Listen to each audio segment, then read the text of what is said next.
একবার আমার মনে আছে যে একটা জটিল মাসালা নিয়ে আমরা আমাদের মোহতারাম খতিব সাহেব বাইতুল মুকাররমের বর্তমান খতিব সাহেব তার দ্বারস্থ হয়েছিলাম। একটা মুশকিলা দেখা দিয়েছে, একটা দোয়া শিখিয়ে দেন যে দোয়ায় আমল করলে ইনশাল্লাহ এটা চলে যাবে। তা আমাকে তিনি পার্সোনালি বলেছিলেন যে এই দোয়াটা যেটা আমি এখন শিখিয়ে দিচ্ছি আপনাকে, এই দোয়াটা জিবরাইল আলাইহিস সালাম রাসূলুল্লাহ সাল্লাল্লাহু আলাইহি ওয়াসাল্লামকে শিখিয়ে দিয়েছিলেন এবং রাসূলুল্লাহ সাল্লাল্লাহু আলাইহি ওয়াসাল্লাম এই দোয়াটা খালিদ বিন ওয়ালিদ রাদিয়াল্লাহু আনহুকে শিখিয়ে দিয়েছিলেন। তো শোনার এবং শেখার খুব আগ্রহ ছিল, তা আমি লিখে নিচ্ছিলাম এবং নোট করছিলাম। এই দোয়াটা যদি আপনারা পড়তে পারেন, ভবিষ্যতের যে কোনো শঙ্কা আশঙ্কা বিপদ আপদ বালা মুসিবত এই বিষয়গুলোর ব্যাপারে আল্লাহর পক্ষ থেকে একটা সাকিনা এবং সুকুন হৃদয় নাজিল হবে ইনশাআল্লাহ। একটু বড়, যেহেতু এখানে তালেবে ইলমগণ অনেক, তারা তো শুনলেই মুখস্থ করতে পারবেন, তাই আমি নোট করে আনছি। এবং জ্ঞান তো লুকিয়ে রেখেও লাভ নাই, প্রচার করলেই লাভ, আপনারা আমল করলে আমি নাকি পাবো ইনশাআল্লাহ।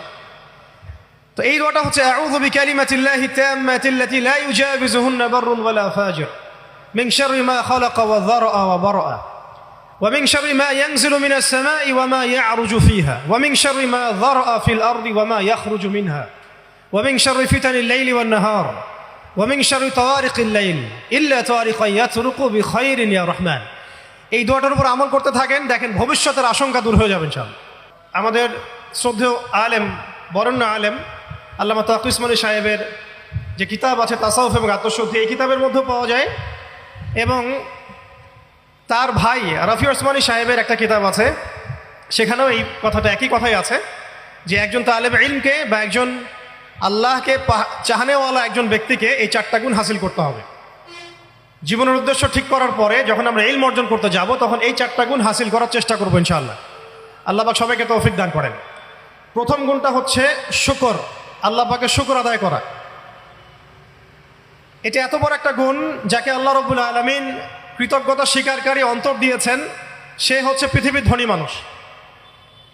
চলতে ফিরতে উঠতে বসতে সবসময় আমরা আল্লাহ পাকের নেয়ামতগুলো স্মরণ করব এবং সবসময় বলতে থাকবো আলহামদুলিল্লাহ, বলতে থাকবো আলহামদুলিল্লাহ। আল্লাহুম্মা লাকাল হামদ হামদান কাসীরান তাইয়িবান মুবারাকান ফীহি কামা ইয়ানবাগী লিজালালি ওয়াজহিক ওয়া আযীমি সুলতানিক। আল্লাহ পাকের শুকরিয়া যে যত বেশি আদায় করবে, আল্লাহ পাক বলেছেন লা ইন শাকারতুম লা আযীদান্নাকুম, তোমরা আমার শুকরিয়া আদায় করো, আমি তোমাদের প্রতি আমার নিয়ামতকে বাড়াই দিব। ওয়া লা ইন কাফারতুম ইন্না আযাবি